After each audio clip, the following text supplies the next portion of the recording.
분당 미래탐구 고등부에서 이제 수학 가르치고 있는 수학 강사 현진명이라고 하고요. 아마 간단하게 안내는 들으셨을 수도 있는데 미래탐구에서는 수학을 3개 반으로 운영을 하고 있어요. 저는 그 중에서 이제 중간 정도 난이도 반을 맡고 있는 현진명이라고 합니다. 제가 뭐 크게 말씀드릴 부분은 이제 전체적인 수학에 대해서는 나중에 들어오실 손종환 선생님께서 안내를 해 주실 거고, 저는 저희 반 학생들, 이제 중위권 학생들을 대상으로 어떤 식으로 좀 더 안정적으로 이제 1등급이나 아니면 2등급 최소한 상위권 정도를 받을 수 있는지 그쪽 전략에 대해서 말씀을 드릴게요. 저는 이제 수학을 가르치는 입장이고, 당연히 수학을 굉장히 잘 합니다. 감사합니다. 웃어주셔가지고. 좀 자랑을 좀 드리자면, 이제 부산과학고를 졸업을 하고 이제 카이스트를 나와가지고 애들을 가르치고 있는데, 애들이 조금 벽을 느끼는 경우가 있어요. 그러니까 선생님, 당신은 좋은 학교 나오고 카이스트 나왔으니까 똑똑한 사람이니까 그렇게 문제를 풀 수 있는 게 아니냐, 이런 식으로 얘기를 많이 하는데, 사실 전혀 그렇진 않고요. 저는 이제 제가 수학을 가르치게 된 계기가, 저는 고등학교 때 과학고에 있었지만 수학을 되게 못했어요. 그때 좀 학교 특성상 고등학교 2학년 때 수능을 보긴 봤는데, 제가 수능에서 63점인가 64점인가 이렇게 받았거든요. 그래서 저는 이제 애들 가르치면서 대학교 가서 알바도 하고 가외도 해보면서 과학을 가르칠 때는 가르치는 느낌이 없는 거예요. 제 입장에서는 과학이 너무 쉬운 거라서 이걸 어떻게 가르쳐야지 애들이 나처럼 이해할까, 이게 공감이 잘 안 되는데, 수학은 못했던 경험이 있어가지고 어떻게 하면 점수를 끌어올릴까, 이거에 대한 결과는 제가 경험으로 확실히 겪어봤기 때문에 이 경험들을 애들한테 좀 전달을 해주고 싶어요. 그 결과 저 고등학교 2학년 때는 60점대였던 수능 점수가 고등학교 3학년 때 좀 부끄럽긴 한데 97점을 받았어요. 다르게 말하면 3점짜리를 틀린 건데, 실수해가지고 남들 4점짜리 틀려서 96점 받을 때 혼자 97점을 받긴 했는데, 어쨌든 그때 성적을 올렸던 기술적인 방법, 이제 공부하는 전략에 대한 걸 애들한테 좀 전달을 많이 해주고 싶어요. 먼저 이제 공통적으로는 효율적으로 수학적인 생각을 해야 돼요. 이게 중학교 때는 애들이 전부 다 대부분 정석대로 문제를 풀고 있거든요. 딱히 보실 건 없습니다. 그냥 뭐 편하게 들어주셔도 괜찮아요. 학교 시험에 대한 건 아마 손정은 선생님께서 자세하게 해주실 거니까. 근데 문제를 푸는데 중학교 때는 다 글씨 예쁘게 써야 된다, 또박또박 풀이 과정 잘 써야 된다, 그리고 틀린 개념 쓰면 안 된다, 찍지 마라, 너 이거 찍어서 맞췄지 라고 혼내는데, 저는 좀 생각이 달라요. 저는 애들 수학을 가르치기도 하지만 결과를 내야 되는 사교육자거든요. 수학 좀 못해도 되니까 야, 시험 1등급 받아오면 장땡이다, 이런 마인드로 가르치고 있는데, 그러려면 수학을 정석대로만 풀어서는 안 되고 좀 풀기 위해서 쉽게 풀 수 있는 도구들, 유튜브나 쇼츠 이런 거 딱 보면은 뭐 대치동 어둠의 스킬 이런 말 좀 있잖아요. 이거 쓰면은 문제 3초 만에 풀린다, 이런 거는 웬만하면 저는 어떤 선생님들보다 많이 알고 있기 때문에, 자랑 아닌 자랑 같긴 한데 이걸 애들한테 이제 잘 주입을 시킵니다. 애들이 그걸 잘 따라하고요. 그리고 이제 궁금한 결과에 대해서 말씀을 드리면, 제가 작년에 지금 50기 학생들, 중위권 반을 가르쳤는데 서술형은 솔직히 이제 다 맞게는 못했어요. 근데 그 학생들 중에 객관식을 3개 이상 틀린 학생은 저희 반에 한 명도 없었어요.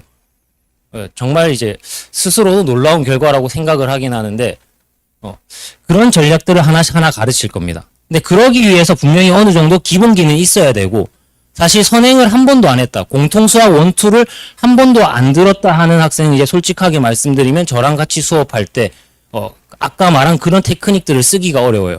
그런 테크닉들을 배우기 위해서는 어느 정도 기본기에 대한 지식은 있다, 이게 바탕이 돼야지 문제를 좀 더 빨리 풀 수 있는 도구가 생기기 때문에 그런 일단 훈련을 먼저 시킬 거고, 그 다음 어떤 문제가 나와야 되는지 당연히 알아야겠죠. 북일고는 부교재 반영률이 굉장히 높습니다. 80% 이상 부교재에서 나오기 때문에 그것들 위주로 보면 되고, 이제 북일고 학교의 특징은 미래탐구에 있는 새 수학 선생님 모두 굉장히 잘 알고 계시니까 따로 말씀드릴 필요가 없을 것 같고, 이제 학생 하나하나를 보고 얘가 현재 북일고에 간다면 몇 등급 정도를 받을까, 이에 대한 판단을 해서 하나하나 좀 이제 개별적인 상담을 많이 할 거예요. 과제도 다 다르게 나가고, 그리고 약점이 있으면은 그걸 보고 개선을 시켜줄 거고, 오답원이 이제 약점 개선이랑 이게 똑같은 느낌인 건데 반복해서 오답 노트를 진행을 할 거예요. 여기서 이제 효율적인 수학적 사고력을 장착한다는 건 먼저 정확한 개념이 뒷받침돼야 되는데 개념이 정확하게 안 잡힌 아이들 같은 경우는 이제 저희가 토요일 수업이거든요. 예, 귀가가 조금 늦어질 수 있습니다. 이거는 양해해 주시길 바라고 이건 성적을 내려면 어쩔 수 없는 거예요. 이거는 제가 수업 때 할 수가 없어요. 한 명 한 명 잡아줘야 되기 때문에. 그리고 실수 없는 계산과 시간 관리 이게 제일 핵심이에요. 고등학교에서 성적을 내는 건. 북일고에 들어왔다면 아이들이 아마 중학교 때는 다 수학을 당연히 100점을 받았겠죠. 아 그렇죠. 당연히 끄덕거려 주실 거라고 기대하고 있는데 아닌 경우 혹시 만약에 혹시 친구 이제 수학 다 100점 받았니? 그렇죠. 친구는 갑자기 목이 마르니? 항상 100점 받았니? 이러면 안 되는데. 그냥 거짓말 한 번만 해줄래? 한 개 틀렸다고? 왜 틀렸니? 예, 그쵸. 이 참 억지로 끌고 가려니까 힘들긴 한데, 대부분 실수해서 틀려요. 근데 이제 고등학교에서도 마찬가지예요. 애들 시험 말아먹고 집에 와서 하는 말. 엄마, 나 실수했어. 사실 100점인데, 내가 이거 똑바로 풀고 컨디션만 좋았으면 100점인데 실수했어. 아니면 이제 고등학교 와서는 이유가 하나 추가돼요. 엄마, 나 딱 진짜 1분만 더 있었으면. 1분만 더 있었으면 내가 이거 1등급 받는데 그것 때문에 못 받았어. 이게 제일 핵심인 거예요. 얘를 키워줘야 됩니다. 얘를 어떻게 훈련시킬 건가? 이건 조금 이따 다시 보여드릴 거고, 문제 해결 능력은 이제 사실 저 정도 되면, 이제 수학 선생님 정도 되면 되는 건데, 수능 레벨에 들어갔을 때 흔히 말하는 킬러 문제들 있잖아요. 맨 마지막에 30번 같은 문제, 처음 보는 어려운 문제를 어떻게 해결하는가를 키우기 위해서는 수학 공부를 굉장히 일단 많이 해야 돼요. 이거 같은 경우는 사실 상위권 어느 정도 완성형 학생들에게 강조하는 거기 때문에 제 수업에서는 크게 다루지 않을 거고요. 이게 왜 있나 생각하실 수도 있는데 정말 이제 고등학교 시험에서는 핵심이에요. 그 북일고 시험은 다른 일반고랑 다르게 70분 진행을 합니다. 근데 문제수가 훨씬 많냐? 그것도 아니에요. 객관식 17개, 단답형 2개, 서술형 3개 이렇게 구성이 되어 있는데 다른 학교 시험지를 보면 흔히 말하는 공짜 문제가 있습니다. 이거 틀리면은 이제 돈이 아까운 학원을 왜 보냈나 이런 생각이 드는 문제가 있는데 북일고에는 그런 게 없어요. 필연적으로 한 문제 풀 때 5분 이상씩 소요가 될 텐데 자연스럽게 시간이 부족하게 돼요. 그럼 어떤 식으로 대부분 학생들은 어떻게 풀라고 하냐? 한 1번부터 10번까지는 풀리니까 풀어라. 그리고 단답형 서술형을 한번 건드려 봐라. 그리고 객관식 끝에는 늘 어려운 게 나오는데 너희는 현실적으로 이걸 찍어야 된다. 근데 연필 굴려서 찍는 게 아니라 보기를 보고 문제를 읽고 출제자 입장에서 몇 번 보기에 답을 넣어놨을 확률이 큰가. 뭔가 사이비 교주 같으실 수도 있겠지만 이게 실제로 적중률이 높았어요. 제가 50기 알토 학생들을 가르쳤는데 객관식 제일 많이 틀린 애가 3개거든요. 근데 걔네들 그 점수면은 M반, R반 상위권으로 가도 되는데 못 보내는 이유가 그만큼의 이해력이 사실 없었기 때문이기도 해요. 근데 그만큼 이해력이 없어도 점수는 나올 수 있다. 그렇게 훈련을 시킬 겁니다. 이게 어떤 말이냐면 이제 효율적인 수학 사고력 장착, 괜히 말을 어렵게 만든 것 같은데 그냥 빠르고 쉽게 풀어라 이겁니다. 다들 대부분 많이 풀었을 교재가 수학의 정석이라는 교재인데 여기 있는 문제 중 하나 해설지 보면은 그냥 대충 느낌만 보셔도 돼요. 길어요. 계산을 여기서 한 번 하고 또 하고 또 하고 또 하고 또 하고 또 하고 또 하고 해요. 그럼 아이들은 하다가 부호 하나 잘못 써가지고 엄마 이거 내가 틀렸는데 틀린 거 아니야. 사실 맞춘 거야. 그 위험이 몇 번? 한 번, 두 번, 세 번, 네 번? 수도 없이 많이 나오는 건데 저는 이런 식으로 가르치거든요. 기본적인 이해가 됐다면 한 번 쓰고 계산은 2번만 하면 끝입니다. 그럼 부호 바꿔서 쓰거나 숫자 잘못 쓰거나 애들 같은 경우는 어떤 짓 많이 하냐면요. 여기 요런 문자 있잖아요. A 있잖아요. A도 이렇게 쓰고요. 9도 이렇게 씁니다. 지그들끼리 하다가 실수를 하잖아요. 이거 뭐 두드려 팬다고 고쳐지는 게 아니에요. 이거는. 그러니까 이런 거를 줄이기 위해서 풀이 과정을 줄이는 훈련을 먼저 시킬 거고 이거에 대한 강의가 수업 때도 하겠지만 유튜브 영상으로 굉장히 많이 저장이 돼 있어요. 그걸 보고 학교 기숙사 들어가서도 보면서 얼마든지 복습을 할 수가 있고요. 얘도 마찬가지예요. 이거는 교육청 모의고사인데 북일고 부교재가 차이스토리 이 모의고사 문제가 다 들어가 있어요. 그럼 교육청 모의고사 같은 경우는 교육청에서 해설을 제공하는데 글자 작게 쭉 풀었어요. 또 쭉 풀어요. 쓰다 보면은 얘는 경우의 수를 나누는 겁니다. 요거 한번 확인하고 이 경우 확인하고 저거 확인하고 다 확인하는데 확인하다 보면 북일고 남자애들은 빼먹습니다. 아주 이게 성격이 급하고 그러다 보니까 빼먹는데 줄여서 보면은 한 번에 풀 수 있어요. 근데 선행을 할 때는 중학교에서 고등학교 교육과정을 가르치는 선생님들은 이걸 솔직히 가르칠 수가 없어요. 그분들이 부족해서 그런 게 아니라 중학생한테는 중학생한테 맞는 교습 방법이 있는 거고 기초 체력을 키우기 위한 기초 개념 이렇게 반복하는 것도 수학 문제를 푸는 데 있어서 굉장히 중요한 훈련인데 이 훈련이 충분히 됐다. 북일고 들어올 정도면 그 정도는 저는 됐다고 보고 어떻게 하면 얘를 좀 더 빠르게 풀 수 있는가 이런 개념들을 가르치면서 효율적인 수학적 사고력을 애들한테 장착을 시킬 겁니다. 그럼 출제 문항이 제일 중요한데 시험에 뭐가 나올지 알고 푸는 거랑 모르고 푸는 거는 정말 천지 차이입니다. 고등학생들한테 이제 제가 내신 대비하기 위해서 뜬금없이 갑자기 저기 대치동에 있는 휘문고 그리고 뭐 중대보고 단대보고 이런 거 시험 풀리면은 40점 50점 나와요. 그래도 자기 학교 시험 풀러가면은 최소한 7, 80점은 나옵니다. 그 이유가 뭐냐면 제가 학원에서 탁 던져주는 문제는 애들이 뭐가 나올지 모르는 거예요. 그냥 불의의 타격을 한 대 맞는 거예요. 선생님 갑자기 이 문제가 어디서 나온 겁니까? 이렇게 되는데 북일고는 정말 친절하게 부교재가 뭔지 학교에서 PPT까지 띄워서 알려줍니다. 제가 봤을 때 이건 애들을 좀 무시한 것 같은데 자이스토리라고 해도 되는데 애들이 책을 잘못 살까봐 그림까지 띄워준 것 같아요. 네, 장난이 아닙니다. 진짜 책 잘못 싸운 애들이 한둘이 아니잖아요. 이거 내 거다. 어디부터 어디까지 낼 거니까 미리 공부해와라. 학교 선생님들이 애들 못 살게 굴려고 숙제를 낼까요? 이거 시험에 내겠다는 말인 거잖아요. 그럼 요거를 가지고 충분히 반복 연습하고 이 중에서도 어떤 자이스토리가 얇은 책은 아니에요. 되게 두꺼운 책인데 어떤 문제가 시험에 나올 확률이 큰지 저도 이제 애들을 계속 가르쳐왔고 수천 개, 수만 개의 기출 문제들을 봐왔기 때문에 학교 선생님들이 좋아하는 문제가 어떤 건지 알고 있으니까 그걸 바탕으로 계속 반복 연습을 시킵니다. 이게 어떤 거냐면 문제풀을 하나 갖다 놓으면 여기에 따라오는 유사 문제들을 그냥 제가 데이터베이스로 다 갖고 있는 것들이에요. 자이스토리에 이게 좀 잘리긴 했는데 이렇게 생긴 문제가 있으면 유사 문제들을 계속 세트로 다 갖고 있습니다. 애들한테 부교재에 있는 거 하나 풀어봐. 쭉 숙제를 내주고 이거 맞췄다 틀렸다가 끝이 아니라 풀었는데 쌤 저 이 문제 푸는데 2분 이상 걸렸어요. 그럼 이거 갖고 와. 다시 빨리 푸는 방식으로 연습해. 잘 안 고쳐져요. 중학교 때까지 해오던 게 있기 때문에 야 앞에 있던 거 보여드렸는데 이런 식으로 계속 노가다를 하고 있어요. 선생님 저는 손이 굉장히 튼튼한 사람입니다. 이렇게 자랑을 하고 있는 거예요.